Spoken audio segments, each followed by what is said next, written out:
जरूरत थी दादी को आ जाओ बोलने की? तुम्हें कितने बार समझाती हूँ मैं कि दादी को ये मत कहना कभी कि आ जाओ दादी, तुम्हारी याद आ रही है।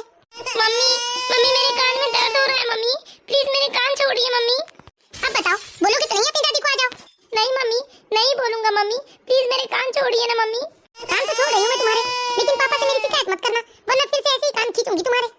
नहीं मम्मी मैं पापा से कुछ नहीं कहूंगा, लेकिन मम्मी मैं सच कहता हूँ, मुझे दादी की बहुत याद आती है मम्मी, प्लीज आप दादी को यहाँ बुला लीजिए ना मम्मी। अपना मुंह बंद करो बिट्टू, अभी मैंने तुमको इतना समझाया, अरे तुम्हें समझ में क्यों नहीं आता? अरे रुचि बिट्टू को क्यों डांट रही हो? देख नहीं रहे हो क्या बिट्टू को? आजकल कितनी ज्यादा बात करने लगा है वो, मेरी तो जैसे सुनता ही नहीं। रुचि बिट्टू अभी बच्चा है, तुम इस तरह से उसे डांटती हो, मुझे अच्छा नहीं लगता। बिट्टू पापा के पास आओ बेटा, और क्या हुआ मुझे बताओ। जाओ बताओ बिट्टू अपने पापा को, बोलो बताओ ना अपने पापा को। कुछ नहीं पापा, मैंने गलती की थी इसलिए मम्मी मुझे डांट रही थी पापा, मम्मी की कोई गलती नहीं है। अच्छा चलो बेटा मैं तुम्हें चॉकलेट दिलाता हूँ। जी पापा। रुचि मैं सोच रहा था हम सैटरडे को गांव चलते हैं। क्यों जी, अचानक गांव जाने की ऐसी क्या सूझी आपको? कितने दिन हो गए रुचि, ना मम्मी पापा यहाँ आए हैं और ना ही हम लोग गांव गए हैं। अरे वो तो अभी यहाँ नहीं आ पाएंगे, तो हम ही चलते हैं ना मम्मी पापा से मिलने। मैं तो नहीं आ पाऊंगी जी, सैटरडे को मुझे मम्मी को देखने जाना है, मम्मी को शायद आई इन्फेक्शन हो गया है। तो बिट्टू और मैं ही चले जाते हैं, वैसे भी माँ बिट्टू को बहुत याद करती है। हाँ पापा मैं जाऊंगा दादी के पास। अरे ना जी, बिट्टू की नानी बिट्टू को कितना याद करती है, और अब तो उसकी नई वाली मामी भी आ गई है, वो भी बिट्टू को बहुत याद करती है। वो यही कह रही थी कल मुझसे फोन में कि मैं जरूर से बिट्टू को लेकर आऊं। तो ठीक है रुचि तुम बिट्टू के साथ चले जाना, मैं अकेले ही माँ बाबूजी से मिलकर आ जाऊंगा। ये राहुल भी ना छुट्टी मिली नहीं और बस गांव जाने की बात करते हैं, ना जाने ऐसा क्या रखा है गांव में।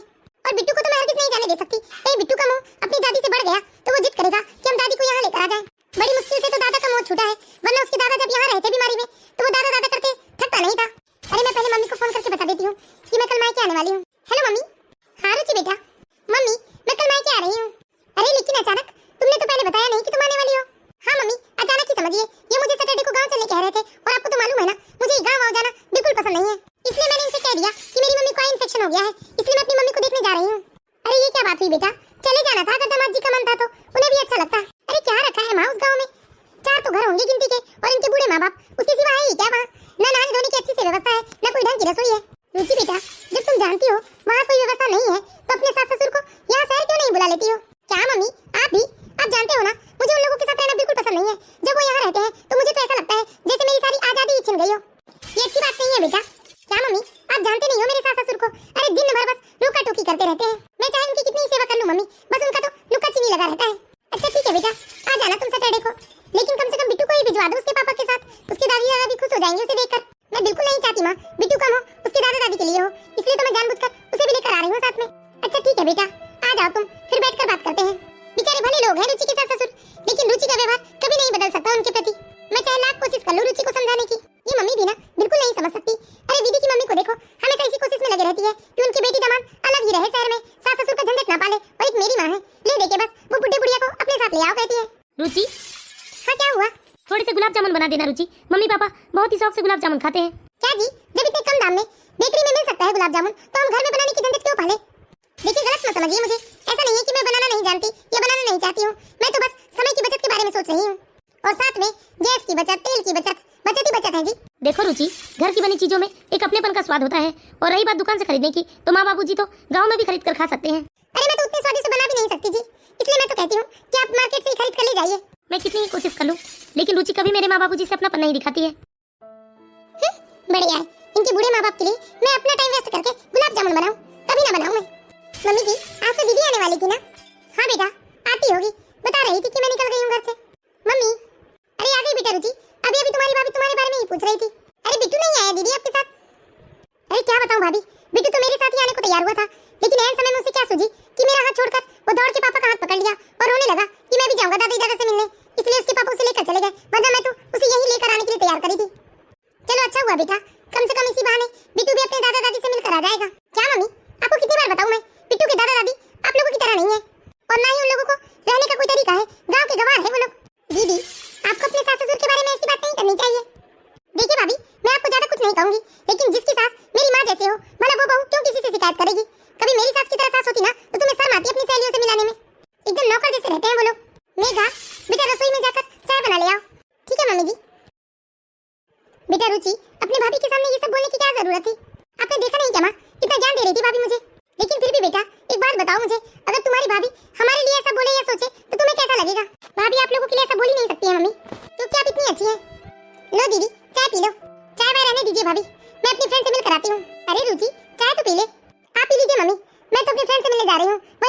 कर लूंगी।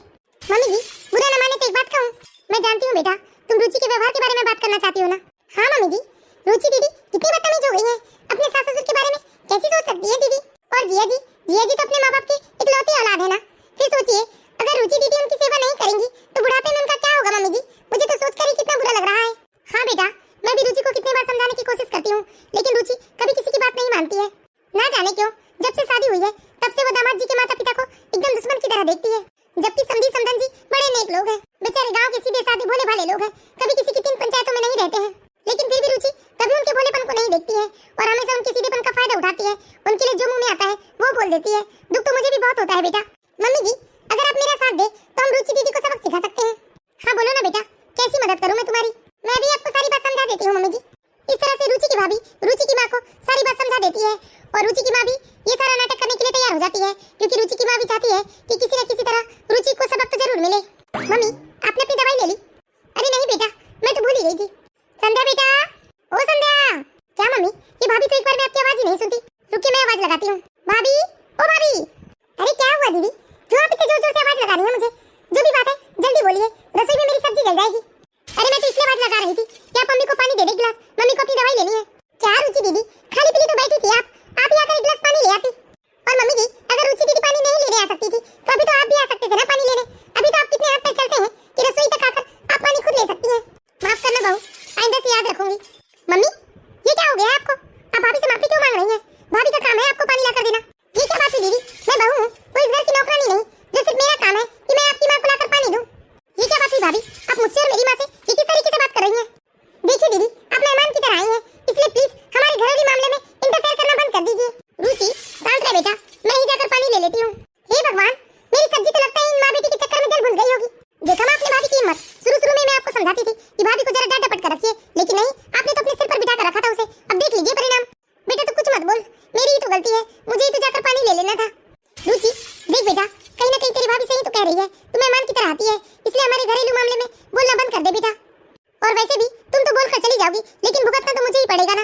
और मैं बहू के खिलाफ तो कुछ बोल नहीं सकती, क्योंकि रहना तो मुझे मेरी बहू की ही साथ है, वो जैसे भी रखे, लेकिन बेचारी रख तो रही है मुझे, सेवा भी कर रही है मेरी। अरे वो आपको नहीं रख रही है माँ, आपने उन्हें रखा है, ये कोई भाभी का घर नहीं है।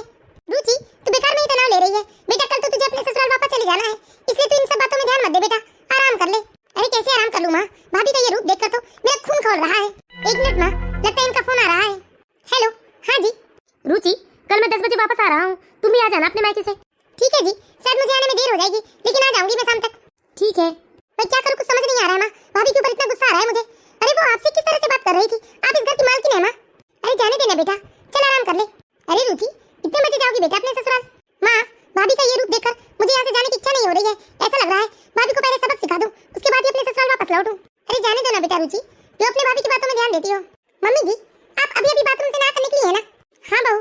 अरे आप होश में रहती है नहीं मम्मी जी, जाकर देखिए आपने सारा नल खुला छोड़ दिया था, टंकी का सारा पानी खत्म हो गया। नुकसान करने के अलावा कोई काम नहीं रहता मम्मी जी आपके पास। अरे माफ करना बेटा, भूल गई होंगी मैं। भाभी तमीज से बात कीजिए आप मेरी माँ से, ये उनकी बुजुर्गावस्था आ गई है भाभी, होता है कभी इस उम्र में कोई चीजें याद नहीं रह पाती, उसके लिए आप इतना गुस्सा कर रही हैं। सही कहा दीदी आपने, इनकी बुजुर्गावस्था आ चुकी है और मुझे तो लगता है ऐसी अवस्था में इनका घर में रहना नुकसान के सिवा और कुछ नहीं है, इसलिए मैं तो कहती हूँ इन्हें वृद्धाश्रम ही छोड़ देना चाहिए। मैं तो कहती हूँ जितनी जल्दी हो सके मम्मी जी को वृद्धाश्रम छोड़ देना चाहिए, क्योंकि मेरी मुंबई से फ्रेंड आने वाली है और मम्मी जी को देखेंगी तो क्या कहेंगी, छी छी छी कैसे काम वाली की तरह दिखती है मम्मी जी। भाभी अपनी हाथ मत भूलिए आप।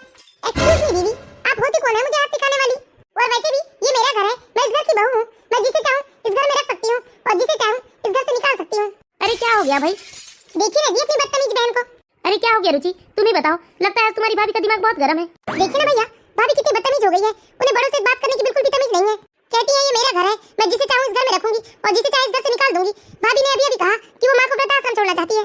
अरे हाँ मेरी बहन रुचि, ये माँ ना बहुत दिमाग खाने लगी है, जैसे जैसे इनकी उम्र बढ़ती जा रही है ना, माँ हमें बहुत परेशान करती है। और तुम्हारी भाभी सही तो कह रही है, मैं भी कहता हूँ इन्हें वृद्धाश्रम छोड़ ही देना चाहिए। और वैसे भी ये घर तुम्हारी भाभी का ही तो हो गया। वाह भैया, आप भी भाभी की भाषा बोल रहे हो, और ये घर भाभी का कैसे हुआ?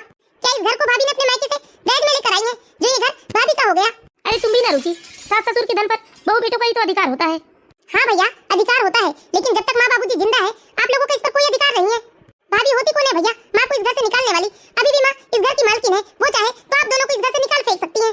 वाह दीदी क्या खूब कहा आपने, आपकी माँ इस घर की मालकिन है और आपके सास ससुर उस घर के नौकर। आपने अभी क्या कहा दीदी कि मैं इस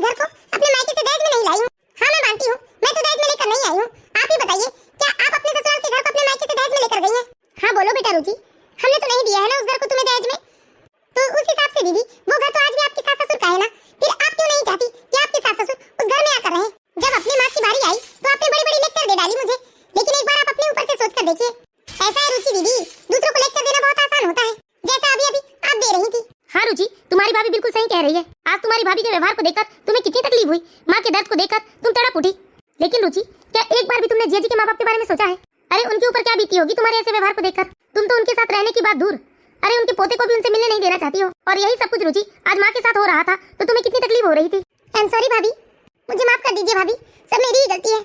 मैं तो अपनी गलती सुधार लूंगी भाभी, लेकिन मैं आपसे हाथ जोड़कर विनती करती हूँ भाभी, मेरी माँ के साथ ऐसा मत कीजिए भाभी। बेटा रुचि, मैं बहुत ही खुशकिस्मत हूँ जो मुझे तुम्हारी भाभी जैसी बहू मिली है। अरे तुम्हारी भाभी ने तो हमेशा मुझे पूरा मान सम्मान दिया है, मेरे हर सुख दुख का ध्यान रखा है तुम्हारी भाभी ने। लेकिन मुझे एक बात का अफसोस है रुचि, मैंने तुम्हारी परवरिश इतने अच्छे तरीके से की, हमेशा तुम्हें सही गलत समझाया, लेकिन तुम जैसे जैसे बड़ी होते गई तुम मेरी सिखाई सारी बातें भूल गई रुचि।